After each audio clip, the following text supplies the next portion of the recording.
दोस्तों नमस्कार, राजेंद्र द्विवेदी, eurimedia.com। मित्रों, बिहार एक ऐसा राज्य है जिसको लेकर कितनी तरीके के कयास चल रहे हैं। हम ये कह सकते हैं कि बिहार लाल बुझक्कड़ की सियासी भूमि बन गई है और जिसमें दो चाचा, दो भतीजे, दो डिप्टी सीएम, ये सब उसके पार्ट बने हुए हैं।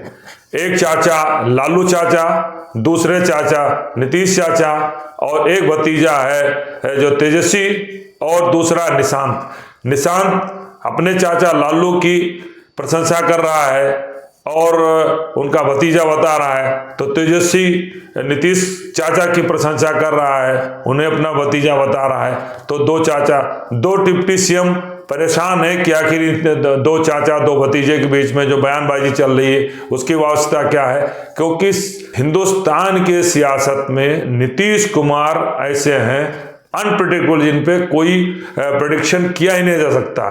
कब क्या पलटी मार जाए, क्या कर सकते हैं, उनके दिमाग में क्या चल रहा है, यह कहना बहुत मुश्किल है। हम लोग तो सवाल ही नहीं पैदा होता है,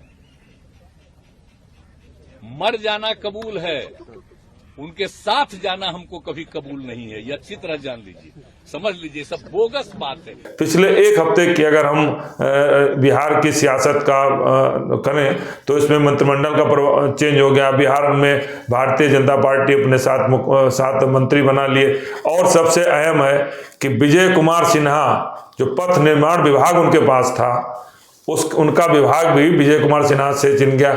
इसके पीछे ये कहा माना जा रहा है कि ये चूंकि नीतीश कुमार के समय मुख्यमंत्री के रूप में जब डिप्टी सीएम तेजस्वी बने तो ये विभाग उनके पास था और कई मामलों में विजय कुमार सिन्हा इस पर जांच करा के तेजस्वी यादव को चुनाव के समय घेरे में लाना चाहिए, तो नीतीश ने विभाग ही बदल दिया।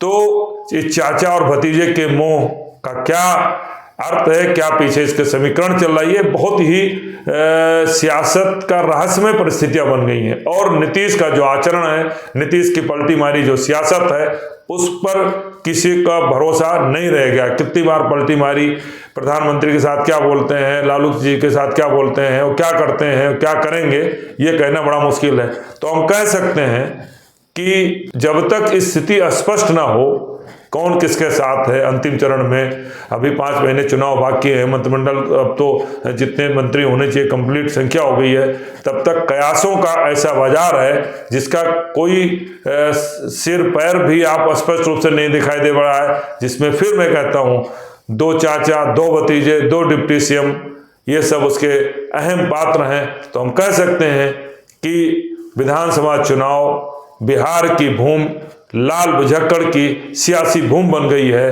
अब देखना कि किस करवट बैठती है ये सियासी भूमि लाल बुझक्कड़ के लेके जो चर्चाएं हो रही हैं, क्या स्थिति बनती है, ये तो समय बताएगा। लेकिन फिलहाल फिर दो चाचा, दो भतीजे, दो डिप्टी सीएम के बीच ये सारा चक्र, बयानबाजी, कयास दिल्ली और बिहार के बीच में चल रहे हैं। धन्यवाद।